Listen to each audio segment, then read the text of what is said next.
Halo semuanya, kalau Anda lagi nonton ini, kemungkinan besar Anda sedang mencari jawaban. Saat orang yang kita cintai terbaring di ruang ICU, istilah-istilah medis yang diucapkan dokter itu seringkali terdengar menakutkan ya kan? Nah, salah satu istilah yang mungkin baru aja Anda dengar adalah ARDS atau Acute Respiratory Distress Syndrome. Tenang, Anda nggak sendirian. Hari ini kita bakal menguraikan kondisi ini pelan-pelan. Tujuannya simpel, supaya Anda, para pasien dan keluarga, bisa benar-benar paham apa yang sedang terjadi tanpa harus merasa bingung dengan jargon-jargon medis. Kita buat semuanya jadi lebih jelas dan terstruktur. Pernah nggak sih waktu berdiri di sebelah kasur ICU, ngeliat banyaknya monitor dan selang, lalu mikir, sebenarnya apa sih yang lagi terjadi di dalam sana? Apa yang terjadi sama paru-paru orang yang saya sayang? Wajar banget kalau pertanyaan itu terus berputar di kepala Anda. Jadi, yuk kita bongkar pelan-pelan. Sederhananya gini, ARDS itu adalah kondisi pernapasan yang benar-benar parah. Kondisi ini tuh sering banget terkait dengan penyakit kritis atau trauma hebat yang dialami sebelumnya. Akibatnya, kadar oksigen dalam darah anjlok drastis, kita sebutnya hipoksemia akut, dan paru-paru terendam cairan, tapi bukan karena gagal jantung. Karena napasnya jadi susah banget, pasien butuh bantuan pernapasan intensif dengan tekanan positif untuk bisa bertahan. Biar lebih gampang diikuti, kita bakal bahas 6 hal penting hari ini. Mulai dari apa itu ARDS, pemicu utamanya, cara diagnosis, alasan penggunaan ventilator, resiko komplikasi, sampai ke harapan pemulihannya. Oke, kita masuk ke bagian pertama. Apa itu ARDS dan gimana sih respon tubuh kita? ARDS itu nggak muncul tiba-tiba tanpa sebab. Ia berkembang lewat reaksi berantai yang cepat akibat respons inflamasi sistemik di dalam tubuh. Coba dibayangin, paru-paru kita itu kayak filter yang super canggih. Awalnya, ada infeksi atau trauma yang memicu peradangan. Sayangnya, sistem imun pasien malah bereaksi berlebihan, alias lebay. Bukannya cuma nyerang penyakitnya, peradangan parah ini malah merusak membran alveolus kapiler. Itu loh, dinding tipis di dalam paru-paru tempat pertukaran udara. Nah, karena dindingnya rusak, cairan jadi bocor dan membanjiri kantung udara.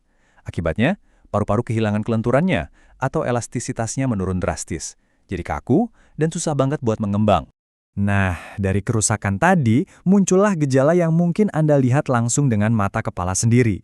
Pasien ARDS itu umumnya mengalami sesak nafas yang luar biasa parah.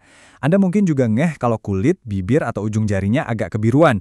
Ini namanya sianosis. Kenapa bisa gitu? Ya, karena hipoksemia berat tadi, suplai oksigen di darahnya sangat rendah. Jadi kalau Anda melihat gejala-gejala ini, itu emang efek langsung dari kondisi paru-parunya. Lanjut ke bagian kedua, apa sih yang jadi penyebab utamanya? Yuk kita cari akar masalahnya.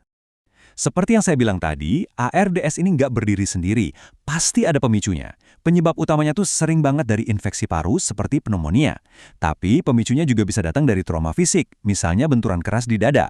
Ada juga sepsis, yaitu infeksi parah yang udah nyebar ke seluruh tubuh. Atau bisa juga karena hal-hal ekstrim seperti menghirup gas beracun, luka bakar parah, sampai pankreatitis. Dokter bakal kerja keras banget buat nyari tahu mana dari daftar ini yang jadi biang keroknya. Kenapa? Karena nyembuhin pemicunya itu sama pentingnya dengan ngerawat paru-parunya. Sekarang di bagian ketiga, gimana cara dokter benar-benar yakin itu ARDS? Kita bahas pedoman klinisnya. Dokter itu nggak nyebak-nyebak, mereka pakai panduan ketat yang namanya kriteria Berlin. Syaratnya ada 4. Pertama, harus terjadi mendadak dalam waktu 1 minggu sejak pemicunya muncul. Kedua, dokter harus memastikan kalau ini tuh bukan gara-gara gagal jantung. Ketiga, pas di ronsen atau di CT scan, kelihatan tuh ada infiltrat taruh bilateral, kayak percak-percak putih yang menutupi kedua paru-paru yang normalnya harusnya kelihatan hitam. Dan yang paling penting, ada penurunan tajam pada rasio tekanan oksigen arteri dan fraksi inspirasi oksigen. Kalau keempat syarat klinis ini terpenuhi, barulah dokter bisa tegakkan diagnosis ARDS. Bagian keempat, kenapa sih pasien harus dipasangi mesin pernapasan? Saya ngerti banget ngelihat orang yang kita sayang dipasangin selang dan mesin sebesar itu rasanya pasti horor banget. Anda pasti nanya-nanya, kenapa sih harus banget pakai ventilator?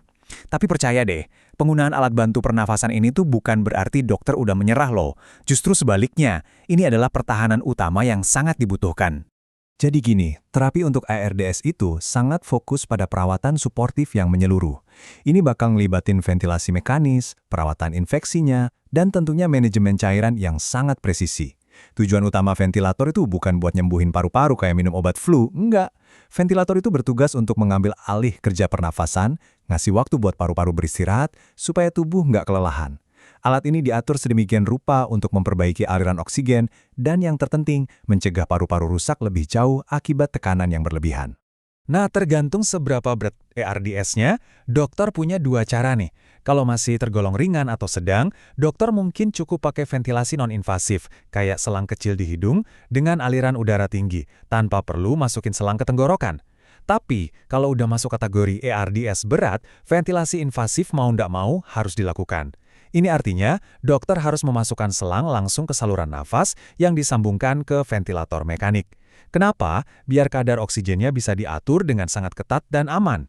Masuk ke bagian kelima, risiko dan komplikasi selama di ICU.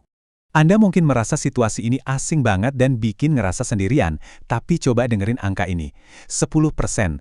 Ya, secara global, sekitar 10% dari semua pasien yang masuk ke ICU itu ternyata mengalami ARDS. Ini bukan penyakit langka.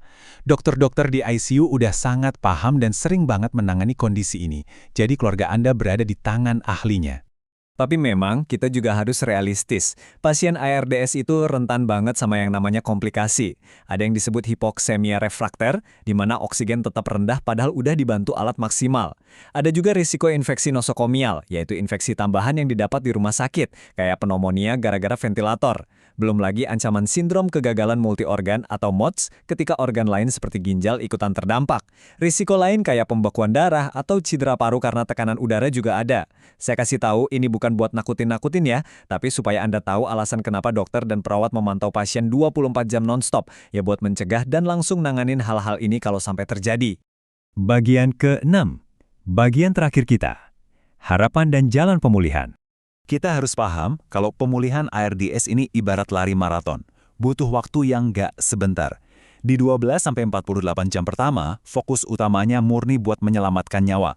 Lewat dari 10 hari, ini masuk fase krusial nih. Dokter akan melihat apakah oksigennya mulai stabil atau masih terus butuh mesin. Dan kalaupun udah bisa keluar dari ICU, perjalanannya belum selesai.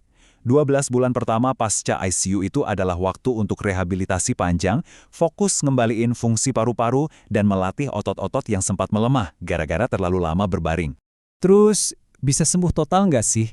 Nah, prognosis atau peluang sembuhnya ini sangat bergantung sama berbagai faktor. Terutama apa penyebab awalnya dan gimana respons tubuhnya terhadap perawatan. Kabar baiknya, banyak kok pasien yang berhasil pulih sepenuhnya dan bisa aktivitas normal lagi. Tapi kita juga harus bersiap, karena sebagian yang lain mungkin akan bertahan hidup namun membawa kerusakan paru yang permanen. Setiap tubuh punya ceritanya sendiri. Bisa keluar dari ICU jelas sebuah kemenangan besar. Tapi coba deh kita pikirin ini. Seberapa besar sih pengaruh dari deteksi yang lebih cepat dan dukungan yang tepat setelah pulang dari rumah sakit? Dukungan fisik kayak terapi, sampai dukungan emosional dari keluarga itu benar-benar jadi penentu seberapa baik kualitas hidup mereka setelah kena ARDS. Semoga penjelasan ini ngasih Anda gambaran yang lebih jelas. Dan yang terpenting, kekuatan untuk terus menemani proses panjang ini. Tetap kuat ya, dan jangan pernah ragu untuk terus berdiskusi sama dokter Anda.